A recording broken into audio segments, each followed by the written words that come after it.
All right, let's talk about a true legend in the trading world, Mark Minervini. His story is just incredible. But this isn't your typical Wall Street story. His path to the top wasn't paved with Ivy League degrees or fancy connections. Nope. This is a story about pure grit, relentless hard work, and a system that basically turned conventional wisdom completely on its head. So this is the question, isn't it? This is what makes his journey so wild. I mean, forget what you think a market wizard looks like. We are talking about someone who started with basically nothing and ended up, running circles around the so-called experts. So how on earth did he pull it off? To really get what makes him tick, you have to understand where he came from. And Minervini's story, well, it starts from a place of real struggle, which is exactly what forged that relentless drive he has to win. That's not a typo. No high school diploma, no college degree. He came from a tough background with a lot of financial hardship and had to learn to be self-reliant from a really young age. For him, the market wasn't just a game or a hobby. It was his way out. It was his path to building a life entirely on his own terms. It's the ultimate underdog story for sure. Now, you have to understand, success did not just fall into his lap. Not even close. His early years trying to trade were absolutely brutal.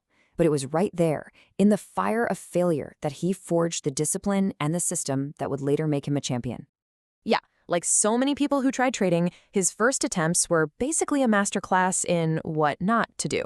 He made huge, costly mistakes, took some really significant losses, but here's the difference. Unlike most, he didn't quit. Instead, he had this realization that just hoping wasn't a strategy. And from that point on, he became absolutely obsessed with finding a repeatable process. And when I say obsessed, I really mean it. He went back and manually, by hand, studied over 10,000 historical charts. Just think about that.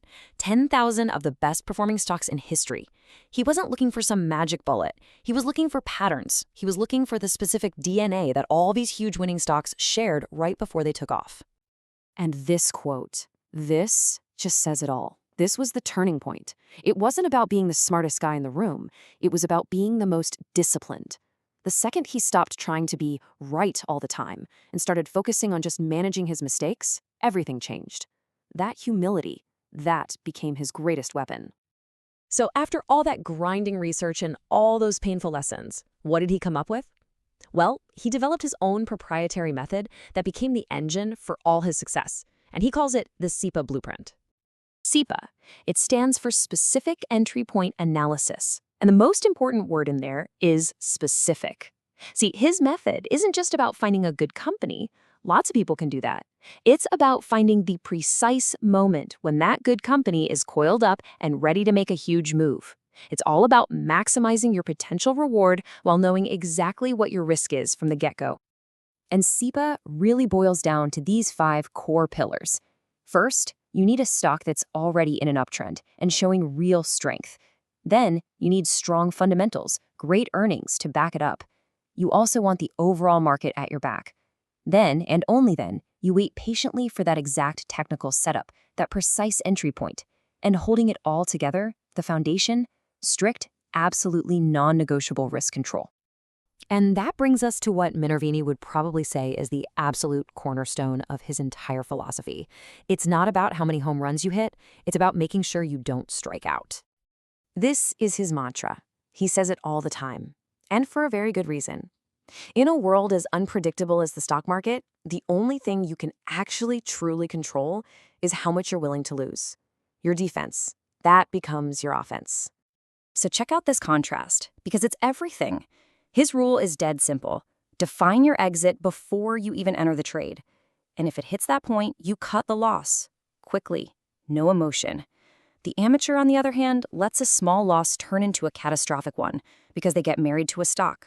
They're just trading on hope, praying it'll come back. And hey, you don't have to take my word for it. This is a quote from Jack Schwager, the guy who literally wrote the book on market wizards. He's interviewed the best of the best, and he saw that Minervini's real-world, disciplined approach was way more effective than all the complex, theoretical models being cooked up in some academic lab. Okay, so we've got the backstory, and we've got the methodology. But what about the results? I mean, does it actually work? Let's look at the scoreboard and boil all this down into some lessons we can actually use. these numbers, they're just staggering, and they're real. They were achieved in real money, verified competitions for everyone to see. He puts up a 155% return to win the U.S. Investing Championship back in '97. And then, just to prove it wasn't a one-time fluke, he comes back and does it again in 2021 with a mind-blowing 334.8% return. That right there proves his system works across totally different market eras. So where does his method fit in the grand scheme of things? Well, this table gives you a little context. He's not a long-term value investor like Warren Buffett, waiting years for a company to turn around. And he's not a frantic day trader glued to a screen. He operates in that perfect sweet spot of swing trading, holding these high-growth, market-leading stocks for weeks or months to capture the heart of a major move. So what are the big takeaways from all this? First, focus on the strongest stocks out there, the leaders. Don't go digging in the bargain bin. Second, be incredibly patient.